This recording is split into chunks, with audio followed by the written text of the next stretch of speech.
नमस्कार. आसावरी किचनमध्ये पुन्हा एकदा आपलं खूप मनापासून स्वागत आहे.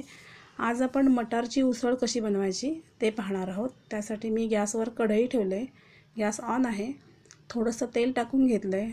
त्यानंतर वाटण्यासाठी मी एक मध्यम आकाराचा कांदा उभा चिरून घेतला आहे, तो टाकला आहे. 2 मिरच्या, 4-5 लसूण पाकळ्या आणि एक अर्धा इंच इतकं आलं आणि एक टोमॅटो उभा चिरून घेतला आहे, तो टाकला आहे. हे व्यवस्थित परतून घ्यायचं आहे आपल्याला टोमॅटो मऊ होईपर्यंत. त्यानंतर कोथिंबीर टाकायची आहे आणि याचं मिक्सरमधून बारीक वाटण करून घ्यायचं आहे. इथे मी पुन्हा एकदा कढई ठेवली आहे गॅसवर आणि साधारण 1.5 पळी इतकं तेल टाकलं आहे. तेल चांगलं तापून द्यायचं आहे. त्याच्यानंतर जिरं आणि मोहरी टाकले, मग कढीपत्ता. ही फोडणी चांगली तडतडल्यानंतर आपण जे मगाशी वाटण केलं आहे ते टाकायचं आहे. वाटण व्यवस्थित परतून घ्यायचं आहे आणि मसाले टाकूया. एक 1.5 चमचा इतकं लाल तिखट टाकले, अर्धा चमचा हळद, 1 चमचा गरम मसाला, 1 चमचा धणे पावडर, अर्धा चमचा जिरे पावडर आणि चवीनुसार मीठ. हे सगळं टाकून आपण हे आता व्यवस्थित मिसळून घेऊया आणि छान असं परतून घेऊया तेल सुटेपर्यंत.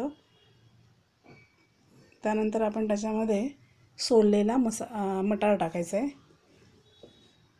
हे एकदा मिसळून घेऊया आणि भाजी शिजण्यासाठी मी गरम पाण्याचा वापर करते इथे. तर हे गरम पाणी टाकलं आहे. थोडीशी कोथिंबीर टाकूया. एकदा व्यवस्थित मिसळून घेऊन त्याच्यावर झाकण ठेवूया आणि भाजी शिजवून देऊया. इकडे भाजी शिजते तोपर्यंत मी इकडे भाकरी बनवते. ही ज्वारीची भाकरी आहे.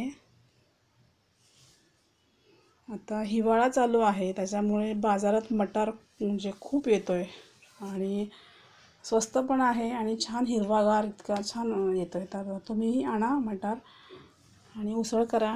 केल्यानंतर मला कमेंट्स करून सांगा तुमची उसळ कशी झाली. इथे आता ही उसळ रेडी आहे. आपण एका प्लेटमध्ये काढून घेऊया. थोडीशी कोथिंबीर टाकूया. रेसिपी तुम्हाला आवडली असेल तर लाईक करा, शेअर करा आणि सबस्क्राईब करा. थँक्यू.